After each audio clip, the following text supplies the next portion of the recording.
The next Resident Evil remake just got a huge update, and if you didn't know already, the next remake is Resident Evil Code Veronica. And yes, this is a big deal. According to multiple reports, this remake is expected to release after the Resident Evil 9 DLC. So if you were wondering what Capcom's next move is after RE9, this might be it. A lot of fans consider Resident Evil Code Veronica to be the true sequel to Resident Evil 2. Even though Resident Evil 3 came out after RE2, Code Veronica continues Claire Redfield's story in a much bigger way. It expands the lore, dives deeper into the Umbrella Corporation, and introduces some very important characters and story elements that shape the future of the franchise. In fact, many fans consider it one of the best Resident Evil games ever made. This information comes from Insider Gaming, which claims that the Resident Evil Code Veronica remake is being led by the same team behind the Resident Evil 2 and Resident Evil 4 remakes. According to well-known insider Dusk Golem, the remake is being directed by Kazunori Kadoi and Yasuhiro Anpo. These are the same directors who worked on Resident Evil 2 Remake and Resident Evil 4 Remake. This means the game is likely in very experienced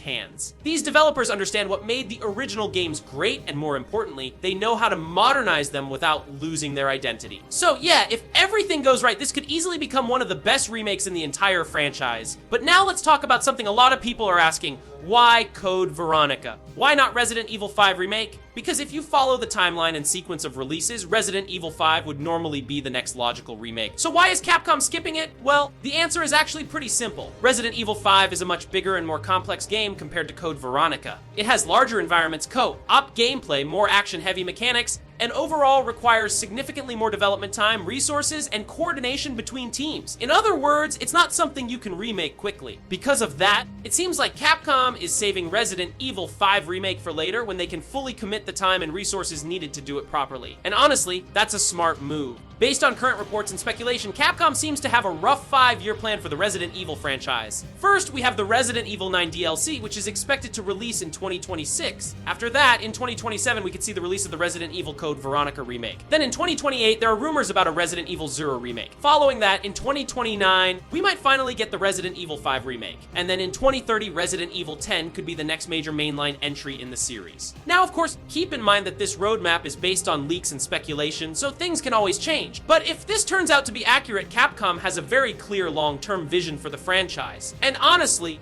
it's exciting because it shows that they're not just randomly releasing games. They're planning things out carefully, building momentum, and making sure each release has its own impact. At the same time, it's incredibly important to the overall Resident Evil storyline. So remaking it now not only fills a major gap in the series, but also helps newer players understand the full timeline better. And let's be honest, a lot of newer fans have never even played Code Veronica. So this remake could be their first experience with the story, and if done right, it could leave a massive impact. Now imagine this for a second. Modern graphics, improved gameplay, better voice acting, expanded story elements, and all of that built on top of one of the most underrated Resident Evil games ever made. That's a recipe for something special. So yeah, if these reports are true, the future of Resident Evil is looking very strong right now. But at the end of the day, I want to know what you think. Are you excited for a Resident Evil Code Veronica remake? Or would you have preferred Resident Evil 5 Remake first? Let me know your thoughts in the comments. And if you enjoyed this video and want to stay updated on everything Resident Evil, make sure to subscribe and turn on notifications so you don't miss any future updates. Thanks for watching, and I'll see you in the next one.